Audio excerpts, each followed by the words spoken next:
ಪ್ರಮುಖವಾಗಿ ಬಿಡದಿಯ ವಿಷಯದಲ್ಲಿ ಇವತ್ತು ವಿಷಯ ಚರ್ಚೆ ಆಗಲೇಬೇಕು ಸಂಬಂಧ ಅಷ್ಟೇ ಅಲ್ಲ. ಬಿಡದಿಯ ವಿಷಯಕ್ಕೆ ಸಂಬಂಧಪಟ್ಟಾಗೆ ಹಿಂದೆ ಕಾಂಗ್ರೆಸ್ ನಾಯಕರು ಏನು ಮಾತಾಡಿದ್ದಾರೆ ಅಲ್ಲಿ ಟೌನ್ಶಿಪ್ ವಿಷಯದಲ್ಲಿ ಹಲವಾರು ವಿಷಯಗಳಿದೆ.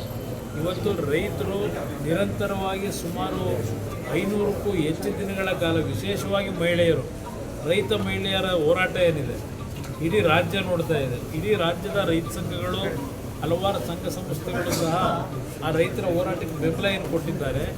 ಇದು ಅತ್ಯಂತ ಸೂಕ್ಷ್ಮವಾದ ವಿಚಾರ ಇದೆ.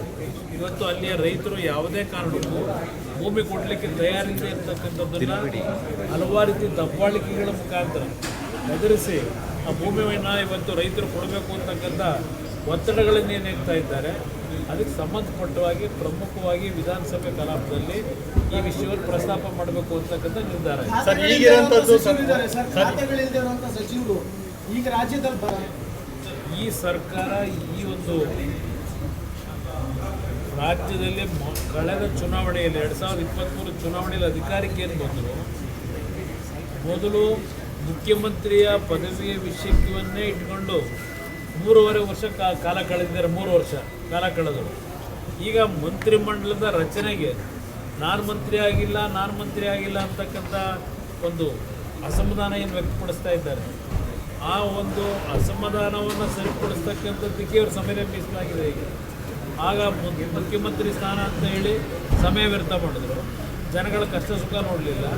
ಈಗ ಇನ್ನೊಂದು ರೀತಿಯಲ್ಲಿ ಏನು ಪ್ರಾರಂಭ ಆಗಿದೆ, ಇದು ಆ ಪಕ್ಷದ ದಿವಾಳಿತನ ಏನಾಗಿದೆ, ಆ ದಿವಾಳಿತನ ಇವತ್ತು ಎದ್ದು ಕಾಣ್ತಾ ಇದೆ.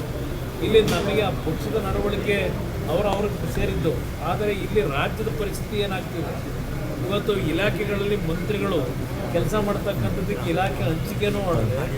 ಇವತ್ತು ಯಾವುದೇ ರೀತಿಯ ಆಡಳಿತದಲ್ಲಿ ನಾವು ಒಂದು ಸಮರ್ಥವಾದಂಥ ಕಾರ್ಯಕ್ರಮವನ್ನು ಕಾಣ್ತಾ ಇಲ್ಲ. ಎಲ್ಲವನ್ನ ವಿಧಾನಸಭೆ ಕಲಾಪದಲ್ಲಿ ಚರ್ಚೆ ಮಾಡಿ. ಪ್ರಮುಖ ಇರುವಂಥದ್ದು ಬಿಡದಿ ಪಾದಯಾತ್ರೆ ನಾಳೆಯಿಂದ ಆರಂಭ ಆಗ್ತಾ ಇದೆ.